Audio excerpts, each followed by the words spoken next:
नमस्कार, जनपक्ष में आपका स्वागत है। मैं हूं प्रियदर्शन।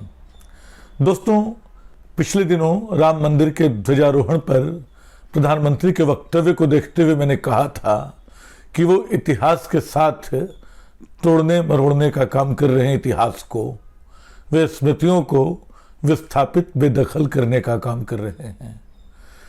पिछले दिनों वंदे मातरम को लेकर संसद में जो बहस चल रही थी, उसमें भी उन्होंने लगभग यही भूल कहीं ज़्यादा भयावह ढंग से की।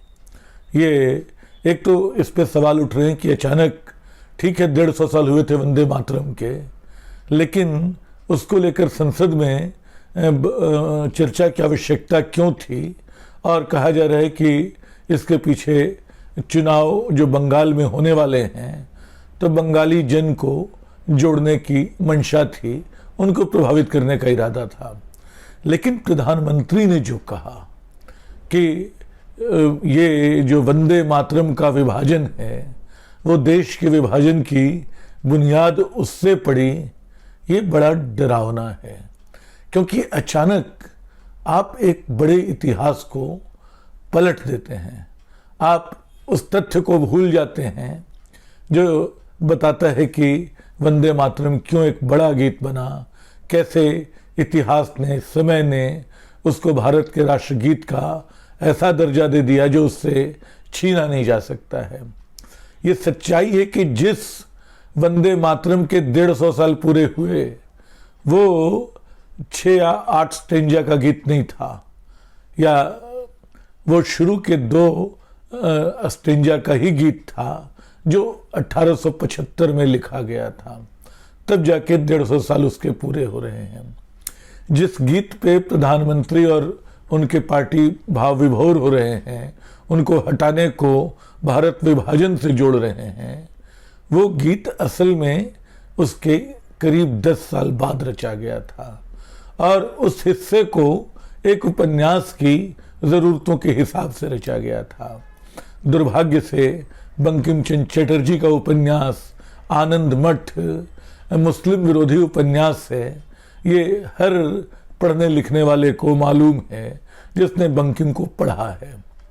इसके बावजूद, हालांकि कई लोग इस वजह से वंदे मातरम को खारिज करने की दलील देते हैं, मैं इसके पक्ष में नहीं हूँ। क्योंकि बहुत सारी सैंक्टिटी गीतों को काल देता है, साहित्य को समय देता है। वो जो मान्यता हासिल की वंदे मातरम ने, वो छोटी मान्यता नहीं थी। वो उस गीत की मान्यता नहीं थी जो एक बड़ा गीत है और उसमें आनंद मठ में संकलित है। वो उस गीत की मान्यता थी जो 1875 में रचा गया था। बाद में भी इसके पूरे वर्षन गाए गए, लेकिन उसको भी बदला गया। तो और दिलचस्प ये है कि जो गीत 1875 का था, 2 स्टेंजा का गीत, उसकी जो संगीत रचना की थी, वो गुरुदेव रविन्द्रनाथ टैगोर ने की थी। उसको पहली बार कांग्रेस के अधिवेशन में खुद गुरुदेव रविन्द्रनाथ टैगोर ने गाया था। बंगाल के 2 विभूतियों ने इस गीत को बड़ा बनाया। और 1905 में जब बंगाल का विभाजन हुआ, असल में बंटवारे का काम वहाँ से शुरू हो गया था, जिसके खिलाफ ये गीत खड़ा हुआ। आप कहते हैं कि इस गीत को का बंटवारा देश के बंटवारे की शुरुआत था। तथ्य ये है कि ये गीत उस समय बंटवारे के खिलाफ खड़ा हुआ और आने वाले वर्षों में शहादत का, बलिदान का प्रतीक गीत बन गया। हमारे तमाम शहीदों ने, खुदीराम बोस हों, अशफाक उल्लाह खान हों, जब वो फांसी का तख्ता चूम रहे थे, तो उनके होठों पे यही गीत था, वंदे मातरम। तो काल ने उसको वो सैंक्टिटी प्रदान कर दी जो खुद बंकिम अपने गीत को नहीं दे सके थे। काश कि बंकिम इसको अपने उपन्यास में शामिल नहीं करते, जो दुर्भाग्य से एक ऐसा उपन्यास था जिसकी बुनियाद लगता है कि हिंदू मुस्लिम भेदभाव को लेकर थी। वो उस समय के मुस्लिम शासकों से नफरत को लेकर थी। ये सच है कि भारत में जो राष्ट्रवाद का पहला दौर आता है, उसका एक हिस्सा हिंदू राष्ट्रवाद से अनुप्राणित है, जिसको बाद में गांधी बदलते हैं। जो आज़ादी की वास्तविक लड़ाई शुरू होती है, उस लड़ाई में राष्ट्रवाद भारत का एक नई परिभाषा हासिल करता है। और वंदे मातरम आनंद मठ के पन्नों से उठकर, आनंद मठ को पीछे छोड़कर अचानक इस देश का गीत बन जाता है, तमाम जगहों पे गाया जाता है। उसको अंग्रेज सरकार उस पर पाबंदी लगाने को मजबूर होती है, इसके बावजूद गीत रुकता नहीं है। लेकिन गीत के साथ जो खिलवाड़ हुआ वो कब से शुरू हुआ?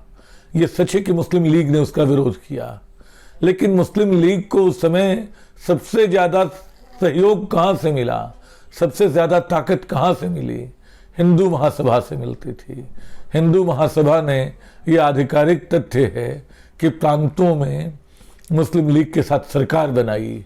और जिस तरह मुस्लिम लीग के कुछ लोग, हालांकि मुस्लिम लीग के विरोध के पहले इस गीत का उर्दू में अनुवाद हो चुका था और मुस्लिम लोग इसको गाने में हिचकते नहीं थे, सब गाते थे, लेकिन मुस्लिम लीग के विरोध के बाद अचानक एक तबका हिंदुओं में सक्रिय हो गया जो इसको अतिरिक्त जोश व खरोश के साथ सामने रखने लगा।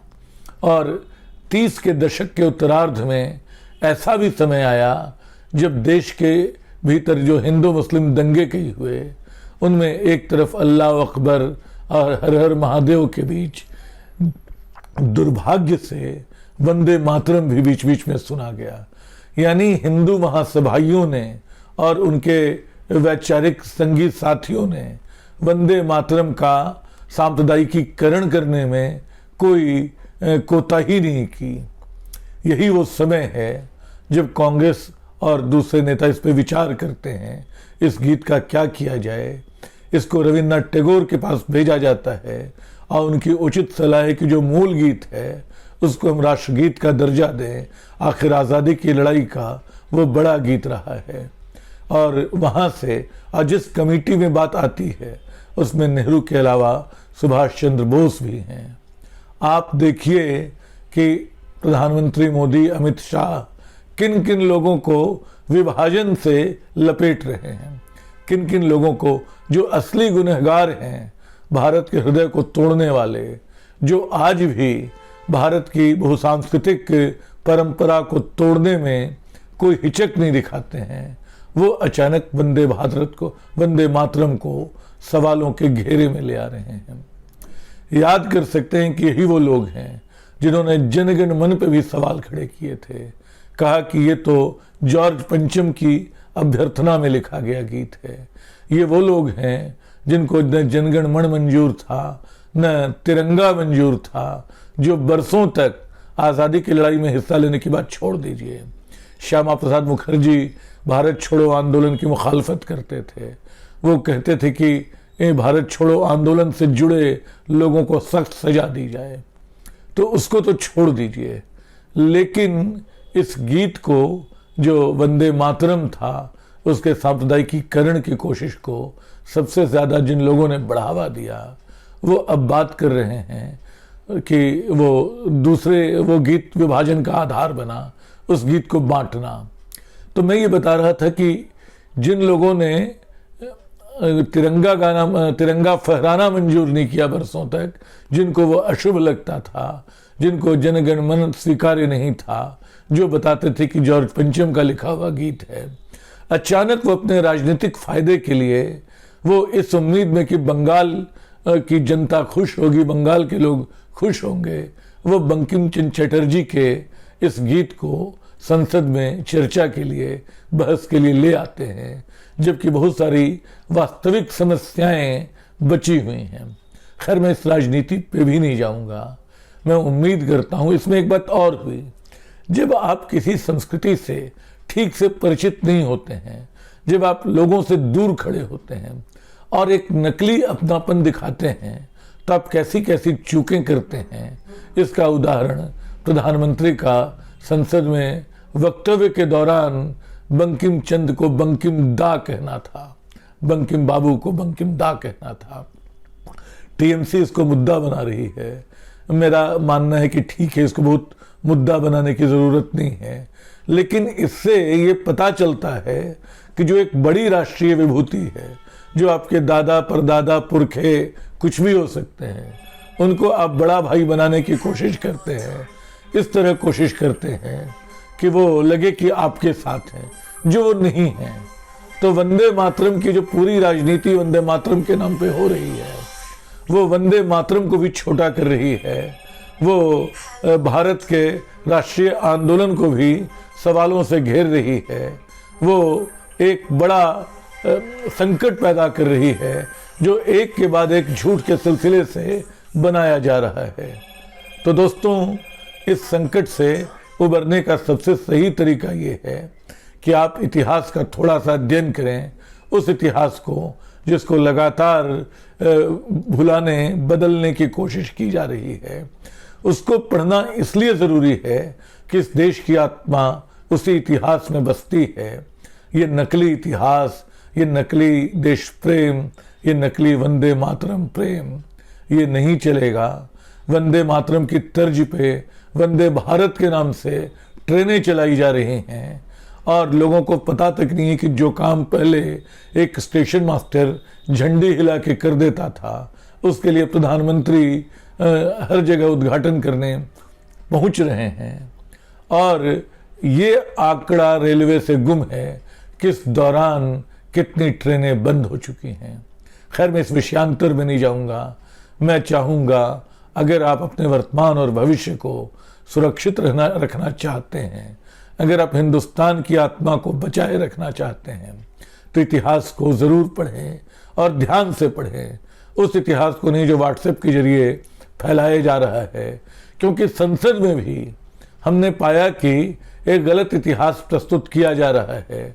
ऐसे झूठ बहुत सारे हैं जो पिछले दिनों बोले गए। नेहरू के नाम पे राजनाथ सिंह ने बता दिया। खैर, उसको छोड़ देते हैं। आज ये बातचीत यहीं ख़त्म करते हैं। शुक्रिया।